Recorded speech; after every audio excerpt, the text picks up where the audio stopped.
Bed Bath & Beyond CFO Gustavo Arnal has been identified as the man who died following an apparent jump from a Manhattan skyscraper. Police say this 52-year-old executive's body was found outside his residence, the iconic Jenga tower, on Friday afternoon.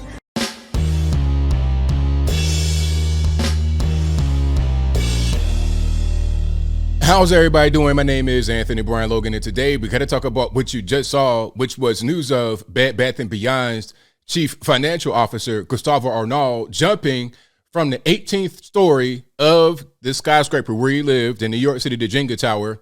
He jumped from the 18th story to his death after Bed Bath & Beyond had posted some pretty troubling news for the company financially. They're not doing good. They're going to close 150 stores. They're going to do some layoffs and some more things.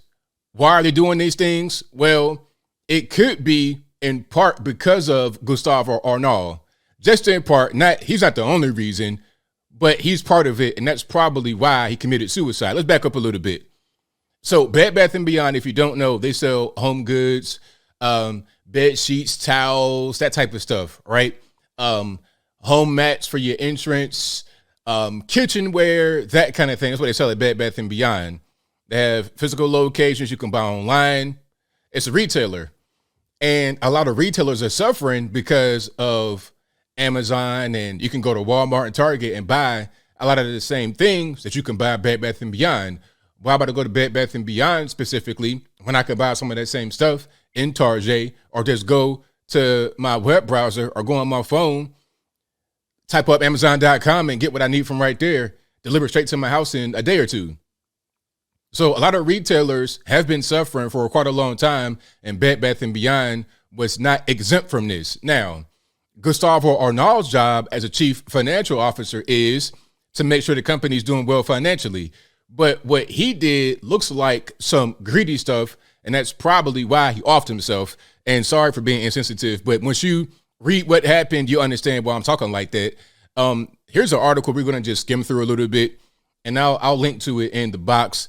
But you see what's going on. Bed Bath & Beyond CFO, commit suicide by jumping from NYC skyscraper after announcing massive store closures. Okay, so just last week, they announced they were instituting mass layoffs and closing 150 stores. So that's a pretty big piece of information that's been released. It's pretty important for him as a CFO. Now, one thing I got to say is that this is not his company. He's just the chief financial officer. He's been to other places. I'm not really sure. Maybe they'll say it in this particular article, but he's been a high-level executive at other places and other companies. This is not his company. He's an employee, a high-ranking employee, an executive, but an employee nonetheless. But he did have stock options or shares, whatever you want to call it, and we'll get to that in a minute. Okay, so here's the meat and potatoes of what's going on. Now, the greed comes in because he made over $2.9 million in 2021, which resulted from a $775,000 salary and stock awards. Okay, the stock awards. So he made more from the stock than he did from his salary, because I'm not a mathematician, but I know that 775,000 times 2 is not 2.9 million. It's a lot less than that. So that means that he made much more than his base salary from stock options. Now, there was a lawsuit against Mr. Gustavo Arnal, and it goes as follows. According to the Daily Mail, Arnal was being sued for, quote, allegedly inflating the Bed Bath & Beyond stock price in a pump and dump scheme. Now, please pardon the expression. I'm just reading what they're saying, but in the context of what he allegedly did, it makes sense. The lawsuit was filed on August 23rd and claims Arnal, quote, agreed to regulate all insider sales. What does that sound like? Martha Stewart, insider trading, what she went to the penitentiary for. So already from what I'm reading, this could have been you're going to the penitentiary type situation for Mr. Gustavo Arnal. So rather than going to the clink, making big rocks and little rocks, you know what? I'll go ahead and just end it all. But we'll continue to get more context. So he agreed to regulate all insider sales, allegedly, and that he misled stockholders by saying the company's financial situation was better off than what it was, causing the shares to have artificially have artificially high prices. So he said, hey man, we're doing great, we're doing fantastic, everything's great. So this caused the share prices to rise up. I think at one point the share prices were around $4, and because of what Gustavo Arnal did, allegedly they were above $30, but they crashed recently to $9. But he was able to sell some shares before the crash, but after the pump. You see how that works? The lawsuit alleges he then sold over 42,000 of his own shares for $1 million on August 16th, right after he personally inflated the price and directly before the massive layoff announcement and quarter drop in overall value of the money. The scheme is called pump and dump, as insider stockholders engineer circumstances to pump up the value of shares and then dump them before the inevitable plummet in value. Right. So that's what's going on. Now, there's another guy in the suit by the name of Ryan Cohen. But for years, Bed Bath & Beyond has been suffering.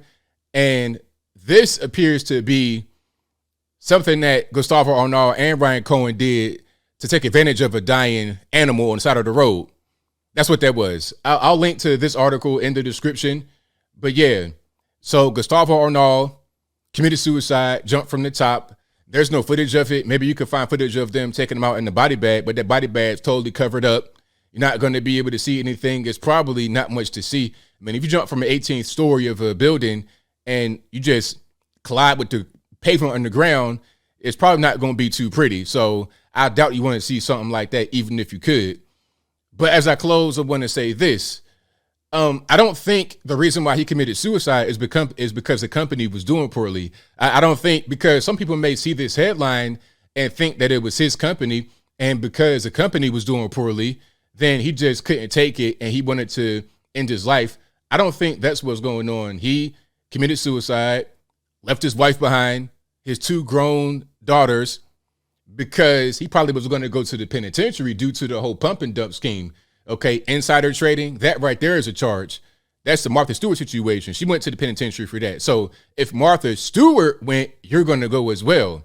So insider trading, and you had a bunch of the stock yourself and you sold it and you were the CFO, you're in charge of the finances, but you're manipulating the finances to benefit yourself. You got a base salary of $775,000, but you're trying to maximize those stock options. Again, he made $2.9 million in 2021 from stocks and his salary. So how much did he make in 2022 from stocks and his salary?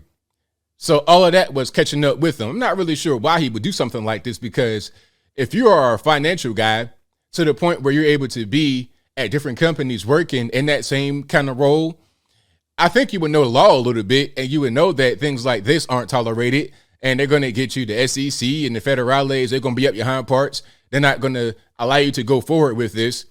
Maybe there was some kind of financial need, because, you know, a lot of these rich people, sometimes they live way, way, way above their means, and they do certain things sometimes to keep up with the Joneses, to keep their lifestyle going. I don't know what the problem was, but whatever it is, there appears to have been some really seedy things going on, and I think that was all catching up to him and he couldn't handle it. But I think I'll leave that right there for now. And what say you? How do you feel about what Mr. Gustavo Arnal did about the suicide, jumping from the Jenga Tower, New York City, 18th story? Do you think it's because the company wasn't doing well, or was it because of the lawsuit where he was allegedly engaged in some insider trading, the pump and dump scheme, some things that could land him in the penitentiary? Whatever your thoughts are, let me know in the comments below. You guys know where I stand. This case appears to be one of greed. Now, is it possible that I'm wrong? I mean, it's always possible, but based upon what I've read, based upon what I've seen, I don't think that's the case. Is it a coincidence you commit suicide the day after an announcement like this from the company talking about some bad financial things, and you're the chief financial officer, and there's a lawsuit against you talking about how you manipulated the price of the stock price of the company to benefit yourself? Is that a coincidence that all that comes out and right like the day or the day after you're gone by your own doing? I don't think it's a coincidence. I don't think there was any foul play involved. I think what we see here is someone who had a guilty conscience not wanting to face the consequences. But whatever your thoughts are, please let me know in the comments below. And that's all I got to say for this video. If you like what you heard, please comment, rate, share, and subscribe. Peace.